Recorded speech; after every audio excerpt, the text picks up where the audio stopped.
अस्सलाम वालेकुम दोस्तों, हम सब जिंदगी के एक एक लम्हे को एंजॉय करना चाहते हैं और हमको ऐसा करना भी चाहिए। खुशी का ताल्लुक बराह रास्त हमारे दिमाग और हमारे महसूसात से है।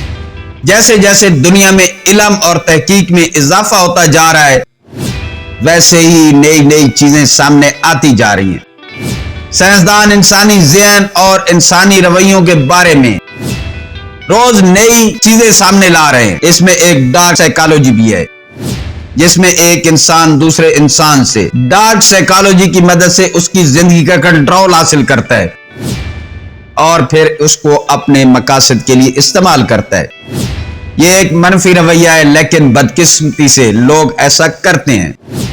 आज की वीडियो में मैं 10 ऐसी साइकोलॉजी टिप्स पर बात करूंगा जिनको लोग अपनी बातचीत में इस्तेमाल करते हैं। ये टिप्स डार्क साइकोलॉजी से ताल्लुक रखती हैं, लेकिन मैं आपसे दरखास्त करूंगा कि आप इन टिप्स को समझकर लोगों को समझें, कोई आपको धोखा ना दे सके। इन टिप्स को किसी को मैनिपुलेट करने के लिए हरगिज़ इस्तेमाल न करें। हमेशा मुस्बत और अच्छी नियत से लोगों के साथ डील करें।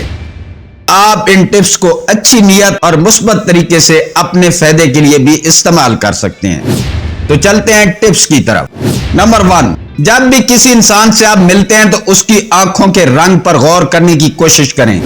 यह बात उससे आपकी आंखों का राब्ता 70% बढ़ा देगा। बज़ाहिर ये एक छोटी सी बात है, लेकिन असरात के लिहाज से बहुत ज्यादा है। यह आपके एतमाद और गहरी दिलचस्पी का इजहार होगा। आपकी इस टेक्निक से ज्यादा चांस है कि आपका मुकाबिल नर्वस हो सकता है और वो आपकी बात मानने और बेहतर डीलिंग पर जल्द आमादा हो सकता है। नंबर 2, अगर आप किसी को हंसाने में कामयाब हो जाते हैं तो 70% आप ज्यादा पुरकशिश हो जाते हैं। लोगों को हंसाने से माहौल में तनाव कम हो जाता है और वो आपकी तरफ माइल हो जाते हैं। दूसरों को हंसाने से राब्ता मजबूत होता है। किसी को हंसाने से आपके एतमाद का इजहार होता है। लोगों को आपके साथ वक्त गुजारने में मजा महसूस होता है। अगर आप शऊरी तौर पर मैनिपुलेशन के लिए लोगों को हंसाएंगे तो ये डार्क साइकोलॉजी कहलाएगा, लेकिन अगर ये आपके मिजाज का हिस्सा है तो आपको लोगों में ज्यादा पसंद किया जाएगा और आपकी कदर की जाएगी। नंबर 3, जब भी आपको किसी को कैल करना हो या उसे किसी भी तरह की कोई फेवर चाहिए हो तो हमेशा इन अल्फाज से शुरू करें कि मुझे आपकी मदद की जरूरत है।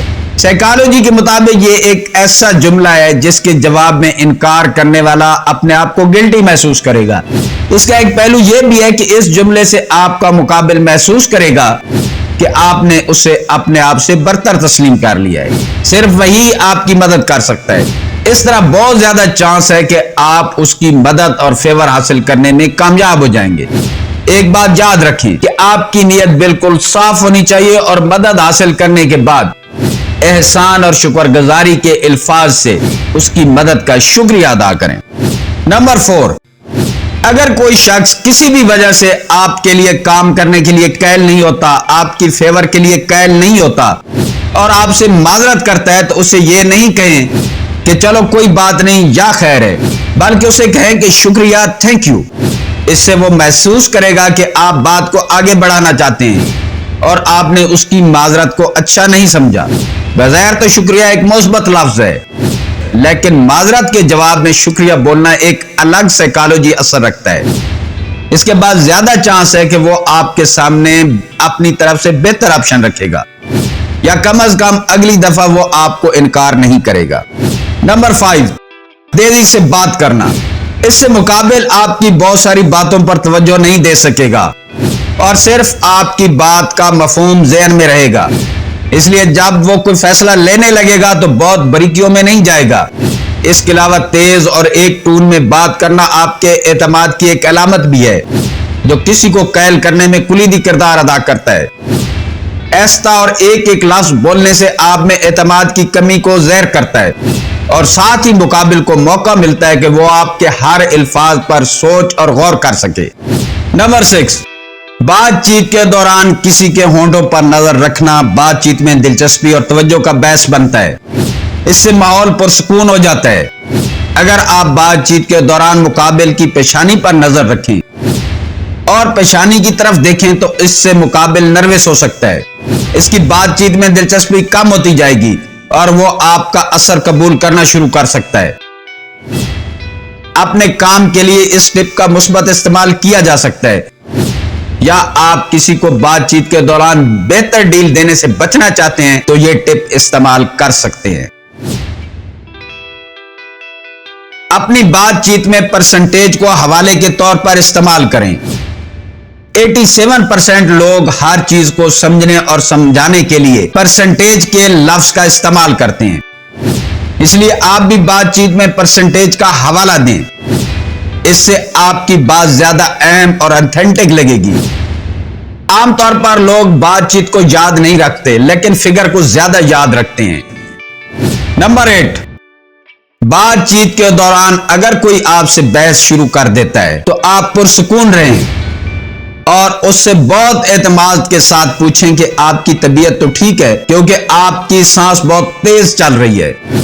اس سے وہ نہ صرف نروس ہوگا بلکہ اس کی ساری توجہ اپنی سانس کی طرف چلی جائے گی، اور کمزور انسان کو سچ میں اپنی سانس تیز معلوم ہوگی، کیونکہ بحث کے وقت وہ جذباتی تھا جس کی وجہ سے اس کی سانس معمول سے تیز تھی. جب وہ اپنی سانس پر غور کرے گا تو اس کو یہ محسوس ہوگا کہ اس کی واقعہ سانس تیز چل رہی ہے. اس کے بعد اس سے آپ بہتر ڈیل کر سکتے ہیں، اس سے آپ کو ڈیل کرنا آسان ہو جائے گا. نمبر 9، بات چیت کے دوران مقابل کو زیادہ سے زیادہ بات کرنے پر آمادہ کریں، جس کے لیے اس سے سوالات پوچھیں. سوال کے بعد خاموشی اختیار کریں. سوال دو ٹوک کریں اور سوال کی وضاحت نہ کریں. سوال کے بعد آپ مقابل کے جواب کا انتظار کریں. اس سے وہ جلدی بولنے پر مجبور ہوگا کیونکہ وہ خاموشی توڑنا چاہے گا. یہ بات اس کو نروس کر سکتی ہے اور اس کی وجہ سے اس کی باتوں میں ربط قائم نہیں رہے گا، جس کے بعد آپ کو اس سے ڈیل کرنے میں بہتر پوزیشن حاصل ہو جائے گی. نمبر 10، کسی سے جب بھی کوئی درخواست کرتے ہیں تو پہلے بڑی چیز وہ انکار کر دے تو اپنی اصل درخواست کریں. مثلا اگر آپ کسی سے 1 گھنٹے کے لیے گاڑی چاہتے ہیں تو آپ اس سے 1 ماہ کے لیے گاڑی مانگیں.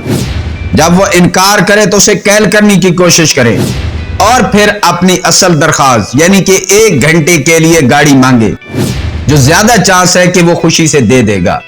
سائیکالوجی میں اس کو ڈور ان دی فیس ٹیکنیک کہتے ہیں. دوستو، یہ وہ 10 ٹپ تھیں جن کو ڈارک سائیکالوجی کی ٹپس کہا جاتا ہے، لیکن آپ نے اس کو مثبت اور اچھے مقاصد کے لیے استعمال کرنا ہے. اس کے علاوہ ان ٹیکنیک سے واقفیت کے بعد آپ خود کو بھی اس قابل سمجھ سکتے ہیں کہ کوئی ان ٹیکنیک کو آپ پر تو استعمال نہیں کر رہا. دوستو، ویڈیو پسند آئی ہے تو چینل کو سبسکرائب کر دیں اور ویڈیو کو لائک کر دیں. ویڈیو دیکھنے کا شکریہ.